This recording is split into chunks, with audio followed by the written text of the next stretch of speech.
Olá, tudo bem com vocês? O tema do nosso Tira Dúvidas é o Estado Novo.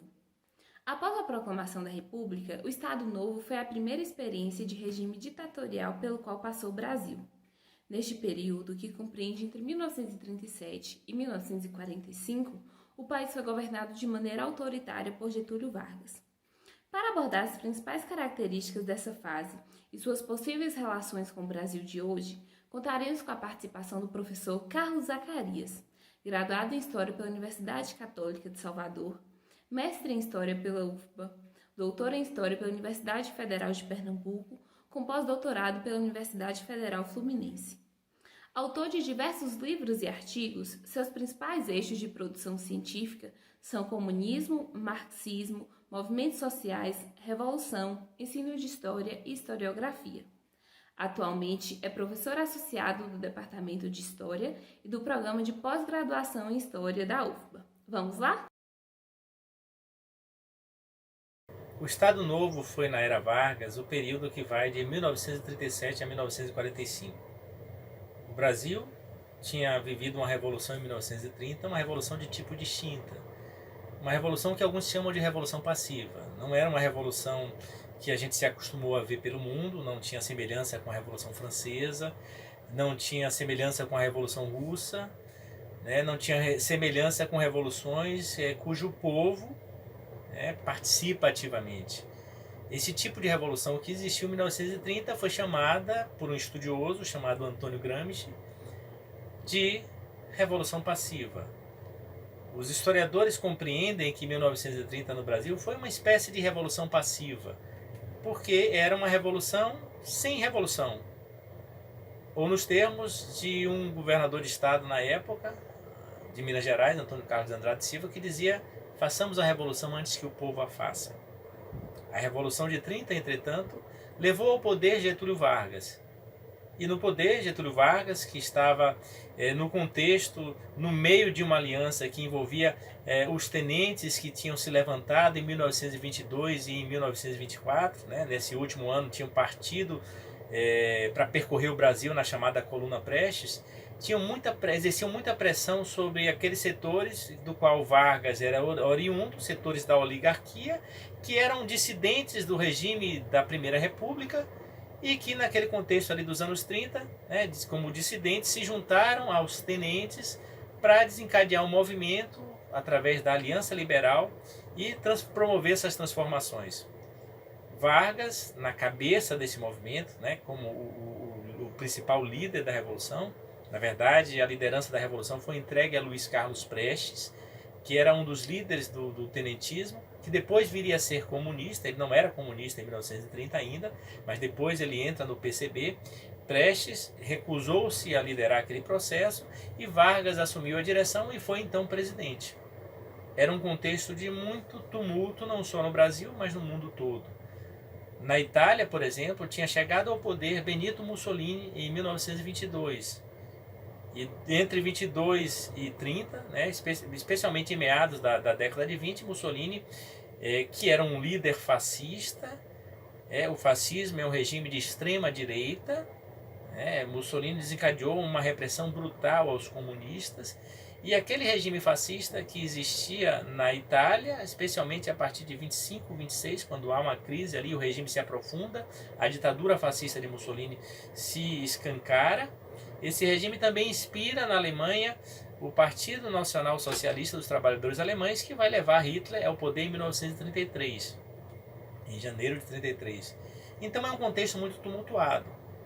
Na Itália e na Alemanha tem regimes fascistas, e pelo mundo há regimes que se assemelham ao fascismo, esse regime de extrema direita, e os historiadores chamam esses regimes de fascismos genéricos.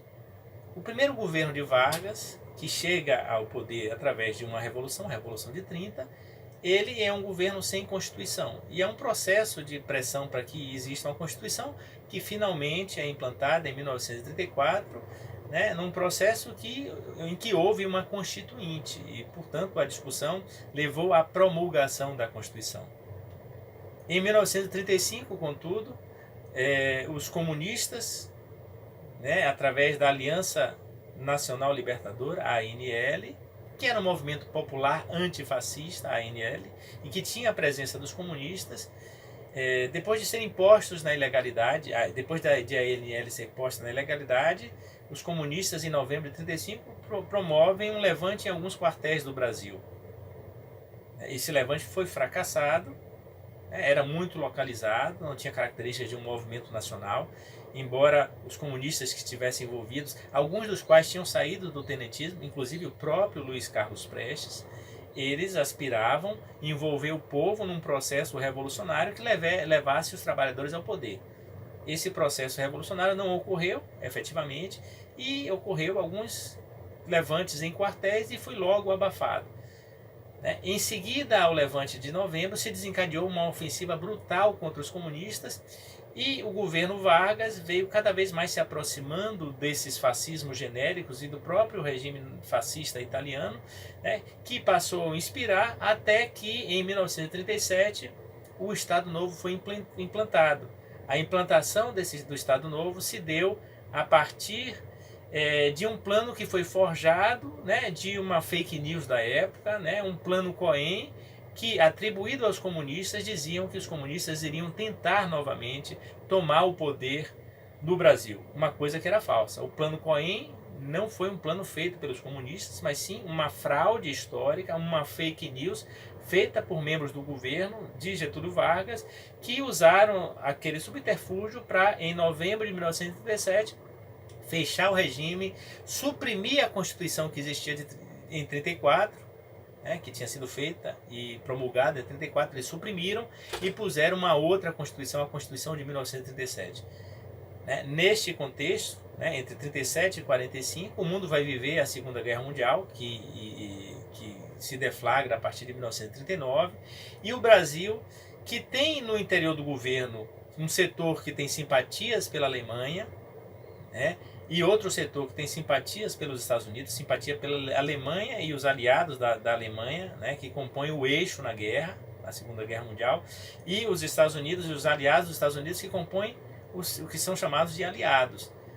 No interior do governo Vargas, há divisões sobre para qual lado o Brasil vai pender, e em 42 especificamente, o Brasil, por muita pressão, começa a pender para o lado dos aliados, até porque naquele ano submarinos alemães bombardeiam e afundam navios brasileiros na costa do país, na costa do Nordeste. Morre quase 1.000 pessoas nesse contexto aí, e os corpos dos afundados vêm parar na costa de praias paradisíacas do Nordeste, inclusive de Morro de São Paulo, ou do litoral norte do Brasil, até do norte da Bahia até a região de Sergipe. Há uma imensa comoção, as pessoas vão para as ruas exigir que o governo Vargas declare guerra ao eixo, e efetivamente isso acontece. Então o Estado Novo, que tem características do fascismo genérico, os próprios comunistas denominavam o Estado Novo de um regime fascista. A certa altura, os próprios comunistas, entretanto, começam a perceber que Getúlio Vargas se entra na guerra ao lado dos aliados. Os aliados incluíam os Estados Unidos, mas também a União Soviética. Os comunistas começam a entender que podem pressionar o governo para que o governo tome atitudes contra a Alemanha, contra os fascistas e inclusive contra os fascistas brasileiros. O regime do Estado Novo foi um regime brutal, que reprimiu os comunistas, mas reprimiu também toda a oposição. A partir da década de 40, quando o Estado Novo, o governo de Vargas, entra na guerra ao lado dos aliados, há um afrouxamento das condições de repressão, e esse afrouxamento vai culminar em 45 com uma ampla anistia para os presos políticos.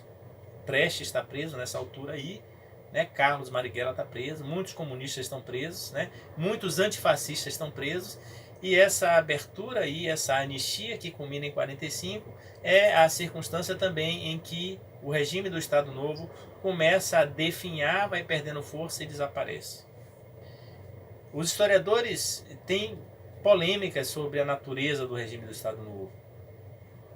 Não se sabe exatamente, não há consenso sobre o fato de ser um regime que se possa ser chamado de fascismo genérico. Eu, pessoalmente, gosto dessa expressão fascismo genérico adotada para o Estado Novo, mas não é um consenso. Eu e outros achamos assim, mas outros historiadores não acham. A história também é feita desses debates. O que todos compreendem é que, de fato, houve uma ditadura no Brasil e essa ditadura do Estado Novo, que tinha o mesmo nome da ditadura que existia em Portugal, o Estado Novo Português foi implantado em 1933 e tinha na cabeça um regime que durou muito mais do que o regime brasileiro, que durou muito mais do que o regime fascista italiano e nazista alemão, que é o regime salazarista, que também era um fascismo genérico, que existiu até abril de 1974. O salazarismo existiu como um fascismo genérico até abril de 74. Na vizinha da Espanha, na vizinha de Portugal e Espanha, havia o franquismo, que foi um regime implantado depois da Guerra Civil Espanhola, que foi de 36 a 39. E o franquismo também era um fascismo genérico, o franquismo inspirado na figura do chefe político Francisco Franco. Há divergências sobre a natureza do regime, mas há percepção clara de que havia uma ditadura no Brasil durante o Estado Novo, e essa ditadura perseguiu opositores, suprimiu direitos, mesmo que a certa altura esses direitos comecem a ser reinstituídos e até ampliados, porque é justamente no regime do Estado Novo que se cria a legislação trabalhista. O objetivo de criação da legislação trabalhista da parte de Vargas não era tanto o objetivo de conceder direitos aos trabalhadores, mas sobretudo de controlar os sindicatos e as organizações dos trabalhadores. Então era uma forma de oferecer com a mão direito, porque ali surge a legislação trabalhista. Inclusive a CLT, Consolidação das Leis do Trabalho, é de 1943, ela junta as leis que vão sendo criadas e consolida essas leis em 1943, isso é muito importante para os trabalhadores, isso não é apenas uma concessão, a gente pode pensar assim, dar com a mão mas para tirar com a outra, mas na verdade essa concessão é fruto da luta dos trabalhadores de diversas décadas. Então esses direitos que vão existir ali, eles tinham também a intenção de suprimir a luta de classes, de evitar que os conflitos de classes, que são inexoráveis da sociedade capitalista, continuassem criando situações de polarização, de confronto. E uma das características do fascismo é a tentativa de suprimir a luta de classes. E a luta de classes não pode ser suprimida por atos, por decretos, nem por concessões. Então o regime do Estado Novo é um dos regimes mais importantes para a gente estudar, é um período intenso da Era Vargas, e a Era Vargas em si é uma era essencial para a gente compreender a história do Brasil, já que Getúlio Vargas é um dos principais líderes, reconhecidamente como um dos mais importantes líderes que dirigiram o país na nossa história.